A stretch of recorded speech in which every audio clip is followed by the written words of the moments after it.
ലക്ഷണമൊത്ത വേട്ടക്കാരന്റെ ശബ്ദ സന്ദേശങ്ങൾ ഓരോന്നായി വരുമ്പോഴും മനസാക്ഷിയുള്ളവന് കേട്ടിരിക്കാനാകാത്ത തരത്തിൽ ആജീവനാന്ത ട്രോമയിലേക്ക് എത്രയോ പെൺകുട്ടികളെ തള്ളിവിട്ടിട്ടും ഇരവാദത്തിന്റെ അവസാന സാധ്യതയും തേടി മാധ്യമങ്ങൾക്ക് മുന്നിൽ വന്നു നിൽക്കുന്ന രാഹുൽ മാങ്കൂട്ടത്തിൽ എന്തൊരു അലോസര കാഴ്ചയാണ്.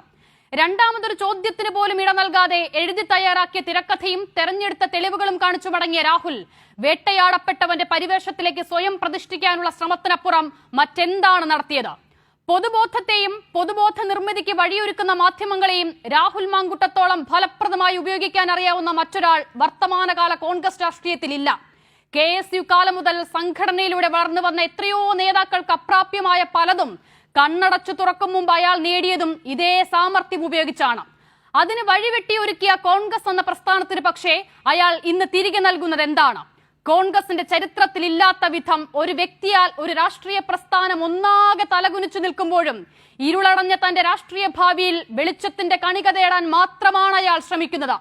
ആരോപണമുയർന്ന് 24 മണിക്കൂറിനകം നടപടിയെടുത്തെന്ന് പറയുന്ന കോൺഗ്രസിന്റെ മുഖത്ത് തുപ്പിയാണ് രാജി പോയിട്ട് വിമർശനം പോലും ആരും ഉന്നയിച്ചിട്ടില്ലെന്ന് പറഞ്ഞ് സ്വയം രാജി പ്രഖ്യാപിച്ച അയാൾ ഹീറോ ആകാൻ ശ്രമിച്ചത്. അങ്ങനെ ഒരാൾക്ക് ഇന്നും പ്രതിരോധം തീർക്കേണ്ടി വരുന്ന കോൺഗ്രസ് നേതാക്കളുടെ അവസ്ഥയെ കഷ്ടമെന്നല്ലാതെ എന്ത് വിശേഷിപ്പിക്കാൻ? സ്തുതി പാടിയവർ വിമർശകരായെന്ന് കൂടെ നിന്നവരെ ഈ നിമിഷവും പരിഹസിക്കുകയാണ് അയാൾ. രാഹുൽ ഗാന്ധിയോടാണ് സ്വയം ഉപമിക്കുന്നത്. വിശ്വസിച്ച പെൺകുട്ടികളെ സ്വാർത്ഥ ലാഭത്തിനു വേണ്ടി ഉപയോഗിച്ച് വലിച്ചെറിയുമ്പോഴും അവരുടെ കണ്ണീരിന് മുന്നിൽ അധികാരത്തിന്റെയും പദവികളുടെയും ഹുങ്കിൽ അഹങ്കരിക്കുമ്പോഴും അയാൾ അറിഞ്ഞില്ല ഒരു കാലവും കണക്ക് ചോദിക്കാതെ കടന്നു പോകില്ലെന്ന്. യൂത്ത് കോൺഗ്രസ് അധ്യക്ഷ പദവിയിൽ നിങ്ങൾ തുടർന്നാലും ഇല്ലെങ്കിലും അത് നിങ്ങളുടെ മാത്രം സംഘടനാ പ്രശ്നമാണ്.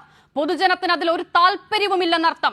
തെരഞ്ഞെടുക്കപ്പെട്ട ജനപ്രതിനിധിയോട് ഒരു പരാതി പറയാൻ ഏത് രാത്രിയും ഒരു സ്ത്രീക്ക് കടന്നു വരാനുള്ള വിശ്വാസ്യതയാണ് സാധാരണക്കാരന്റെ വിഷയം. തന്നിൽ നിന്നും ഗർഭിണിയായ പെൺകുട്ടിയോട് ചാടി ചവിട്ടുമെന്ന് പറയുന്ന അധികാരത്തിന്റെ വിഷം തുപ്പുന്ന ഇത്തരം പകൽമാന്യന്മാരുടെ പൊയ്മുഖം അഴിഞ്ഞു വീഴുമ്പോൾ പ്രേമമേ നിൻ പേരു കേട്ടാൽ പേടിയാം വഴിപിഴച്ച കാമകിങ്കരർ ചെയ്യുന്ന കടും കൈകളാൽ.